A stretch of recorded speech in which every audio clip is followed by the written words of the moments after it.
आज कहानी हर घर की के इस मंच पर हम बताएंगे कुछ कहानियां।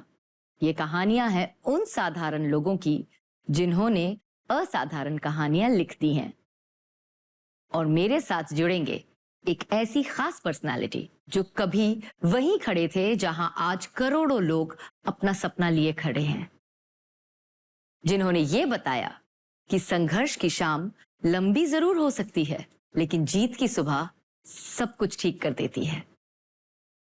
स्वागत कीजिए प्रतीक गांधी जी का।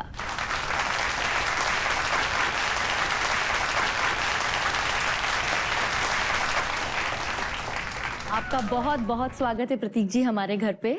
जी बहुत बहुत शुक्रिया मुझे आपके घर पे बुलाने के लिए। हमारे घर आने के लिए शुक्रिया। प्लीज आइए। प्रतीक जी, ये बात तो आप मानेंगे कि कोई भी कमाल की कहानी जो होती है ना, उसमें थोड़ा अभाव होता है, थोड़ा संघर्ष होता है, थोड़ी निराशा होती है, ढेर सारी आशा होती है और फिर अंत में जीत होती है। और आपकी कहानी में ये सभी चीजें कूट कूट के भरी हैं। तो आज हम आपसे आपकी जिंदगी की कमाल की कहानी सुनना चाहते हैं।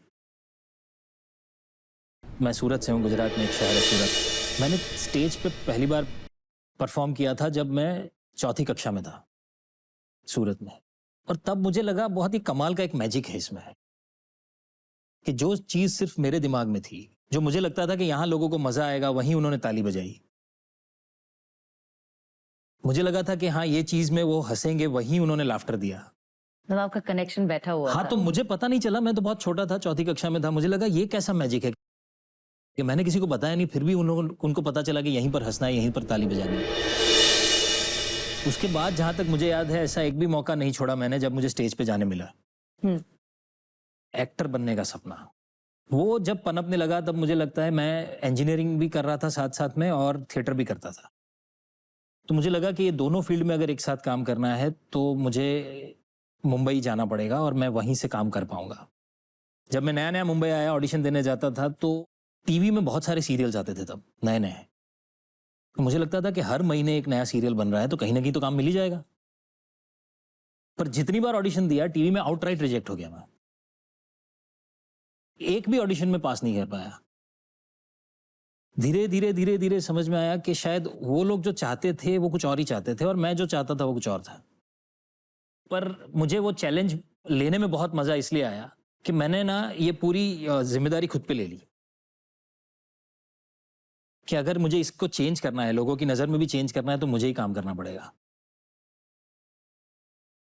लेकिन इन सब के दौरान क्या ऐसा कोई पल था जब आपको काम के अलावा लगा कि बहुत मुश्किलें हैं, या कोई एक मुश्किल समय आपने देखा जीवन में, उस समय लगता था कि कैसे इसे पार करूंगा? मैं फुल फ्लेजेड कॉर्पोरेट में जॉब चल रही है। We were expecting a baby.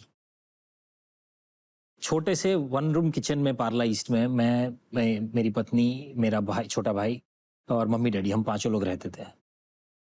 जिस घर में मैं रहता था, वो जिन ओनर वापस आ रहे थे आउट ऑफ इंडिया से, तो उन्हें वो घर वापस चाहिए था। दूसरा घर मैंने जितने भी देखे, तो डिपॉजिट भरना और रेंट भी जितना था उतना, तब मेरे पास पॉसिबिलिटी नहीं थी उसकी। और उसी दौरान मेरे पास सबसे पहली फिल्म की ऑफर आई, जो कि गुजराती फिल्म थी।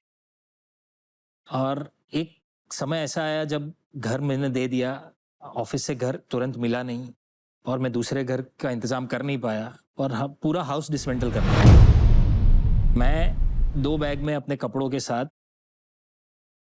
मतलब गाड़ी में ऐसे रहता था कि आज या तो भामिनी के घर जाके सो जाऊंगा या मेरे कजिन के घर जाके सो जाऊंगा। एक थॉट ऐसा आया था कि मैं सब कुछ छोड़ के सिर्फ जॉब पे ध्यान देता हूं। पहले सब घर संभाल लेते हैं, बाद में जब होगा तब करेंगे।